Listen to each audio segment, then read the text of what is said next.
अब आप अंदाजा लगाओ, जब दीन के कामों में तुम हद से ज्यादा पैसा खर्च नहीं कर सकते हो, वहां इसराफ जायज नहीं है, वहां ज्यादती को सब मना किया गया है, तो आज हम लोग जो तरह तरह की चीजों में जो फजूल खर्ची कर रहे हैं, शादी एक कपड़े में हो सकती है, एक कपड़ा लड़के को दे दिया जाए लड़की वालों की तरफ से, और एक ही साड़ी और एक ही कपड़ा लड़की को दे दिया जाए लड़के वालों की तरफ से। शादी एक जोड़े में हो सकती है, लेकिन 20-20 साड़ियां, उधर से 20-20 कपड़े, 500 रुपए के जूते में काम चल सकता है, लेकिन 5000 का जूता, 1000 रुपए के सूट में काम चल सकता है, लेकिन 20-20 हजार की साड़ी। अरे कुछ तो हया करो, कुछ तो शर्म करो। किस नबी की उम्मती हो जिसके पास रात में खाने को कुछ नहीं और वो करवटें बदल रहा है?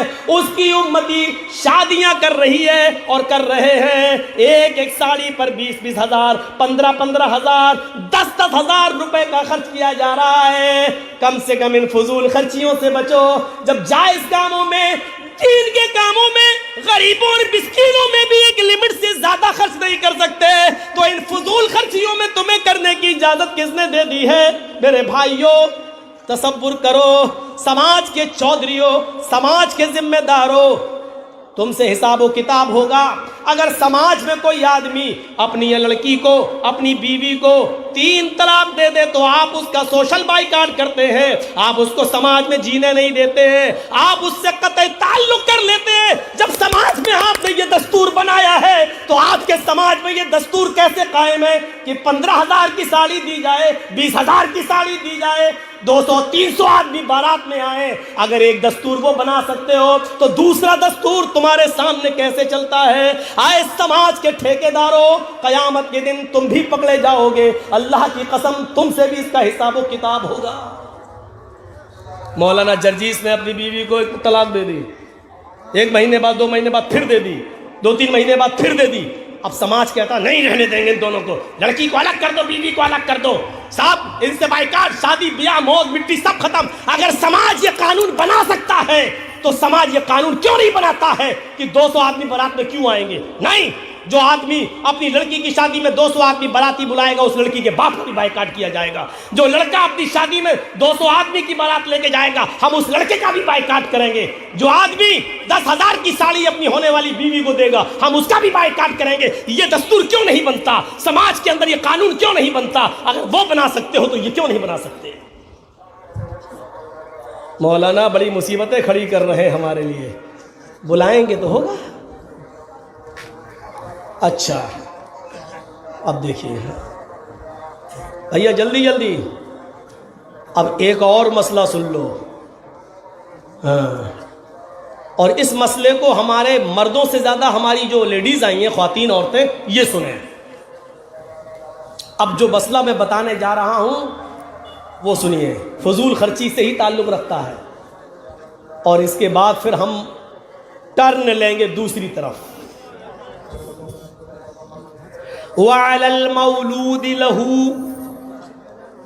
रिज़्क़ुहुन्ना व किस्वतुहुन्ना बिल मारूफ ला युकल्लिफुल्लाहु नफ्सन इल्ला वुसअहा।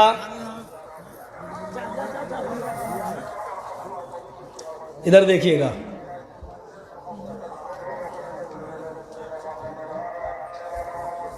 लड़के के बाप के ऊपर जिम्मेदारी होती है। सुनिए, बच्चे के बाप पर यह जिम्मेदारी आयद होती है क्या? वअलल मौलूदि लहू, जिसका बच्चा है, जो पैदा हुआ है अभी हाल ही में, आज कल परसों जो बच्चा पैदा हुआ है,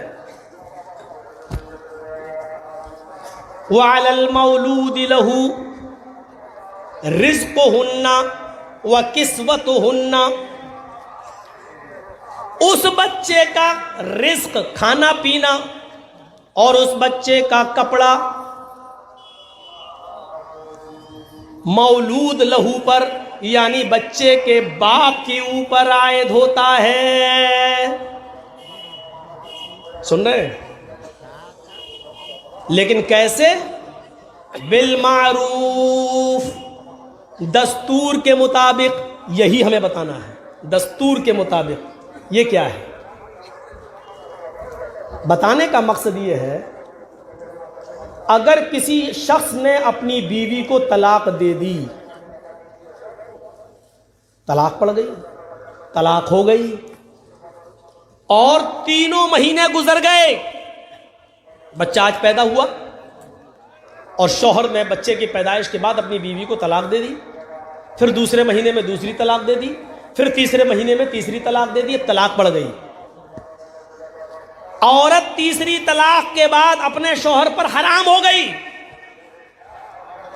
लेकिन कुरान एक कानून मुतय्यन कर रहा है कि उस 3 महीने के बच्चे का क्या होगा।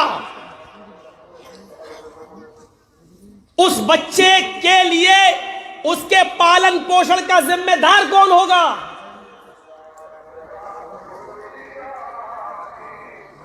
कुरान कहता है, यानी अल्लाह रब्बुल आलमीन फरमाता है, रिज़्क़ुहुन्ना व किस्वतुहुन्ना, उस बच्चे का रिस्क, उस बच्चे का खाना पीना, यानी दूध जो पी रहा वो, और उसका कपड़ा लत्ता, ये बाप के जिम्मे आयद होता है।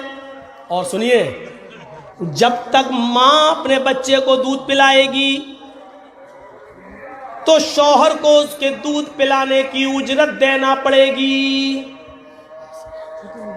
शौहर को, अब वो शौहर नहीं रहा इसलिए शौहर नहीं कहा जाएगा, तलाक हो गई, अब कहां शौहर रहा। उस आदमी को जो उसके बच्चे को दूध पिला रही है वो उसकी मां, उस मां के दूध पिलाने की उजरत उस औरत को देना होगी, और उस औरत को भी उजरत लेने में मना नहीं करना चाहिए, उसको उजरत ले लेनी चाहिए। शौहर को देने में, उजरत देने में, यानी उसका बदल, ये लो इतने पैसे हम तुम्हें देंगे, दूध पिलाओ। शौहर को देने में पीछे नहीं हटना है और औरत को लेने में पीछे नहीं हटना है। शौहर को उस दूध पिलाने की मजदूरी लेना पड़ेगी जो तय कर ले, हम आपके बच्चे को दूध पिलाएंगे, 2 साल तक उसकी जो इद्दत है, जो मुद्दत है दूध पिलाने की, वो हम अपने आपके बच्चे को दूध पिलाएंगे, लेकिन हम इतना रुपया लेंगे। और आदमी को देना पड़ेगा, ठीक है हम इतना रुपया तुम्हें देंगे, दूध पिलाओ। और सुनो, औरत को भी तलाक दे दी, लेकिन दूध पिलाने की उजरत के साथ साथ रिज़्क़ुहुन्ना व किस्वतुहुन्ना, उस औरत के खाने पीने का भी खर्चा और उस औरत के कपड़े का खर्चा भी मर्द को देना पड़ेगा, उस आदमी को देना पड़ेगा, जब तक वो उसके बच्चे को दूध पिलाएगी। मौलाना कहां फांस दिया आपने हमें। लेकिन कुरान ने एक रास्ता निकाला, क्या? बिल मारूफ, दस्तूर के मुताबिक, समाज में जो चलन है उस चलन के मुताबिक। औरत अगर दूध पिलाने की उजरत मांगे कि हमें 20,000 रुपए दो, तो थोड़ी चलेगा। औरत ये कहे कि हम इतने दिन आपके बच्चे को दूध पिलाएंगे, हमको ये कपड़ा लाओ खरीद के 10,000 की साड़ी, तो थोड़ी चलेगा।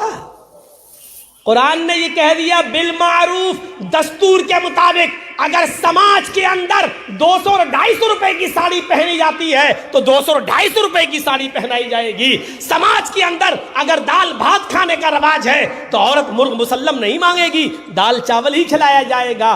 दस्तूर उस समाज में जो चलन है उसके मुताबिक। सुनिए, एक बच्चे को दूध पिलाने की उजरत में भी फजूल खर्ची करने की इजाजत नहीं दे रहा है कुरान। एक औरत को कपड़ा देने में उसको रोजी और कपड़े का हक तो दे रहा है, लेकिन उसमें भी 10-20 हजार रुपए की साड़ी देने का हक नहीं दे रहा है। इसमें भी कुरान ये कह रहा है दस्तूर के मुताबिक, चलन के मुताबिक, समाज में जो दस्तूर है उसके मुताबिक तुम्हें खर्चा देना है।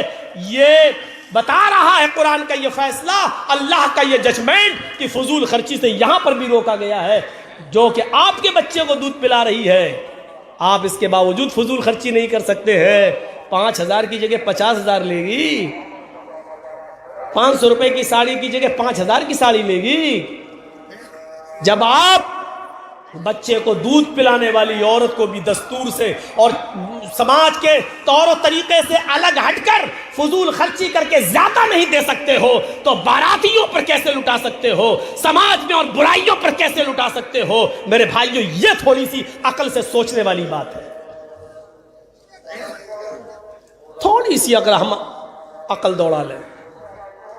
कितनी औरतें बैठी हुई हैं बेचारी लड़कियां जिनकी शादियां नहीं हो रही हैं। क्यों? सिर्फ इस वजह से कि उनके पास देने के लिए कुछ नहीं। और समाज, वाह रे समाज, ये बेचारा इतना मजबूर कर देता है। कुछ तो हो। अच्छा, जिनकी लड़कियां हैं वो तो बड़े खुश होते हैं कि मौलाना साहब बहुत अच्छा बोल रहे हैं, लेकिन जब ये लोग अपने लड़कों की शादी करते हैं तो ये भी मांग करते हैं। ये बड़ा दस्तूर है। अरे जब तुम ये चाहते हो कि मेरी लड़की की शादी में कोई जहेज न ले, तो आप भी तो एक ऐसे उसूल बनाओ कि हम अपने लड़के की शादी बगैर जहेज के करें। आप लड़के की शादी में तो लेना चाहते हैं, लेकिन बेटी की शादी में देना नहीं चाहते हैं। तो ये दस्तूर समाज को बैठ के सोचना पड़ेगा, एक कानून बनाना पड़ेगा। न दिया जाएगा न लिया जाएगा।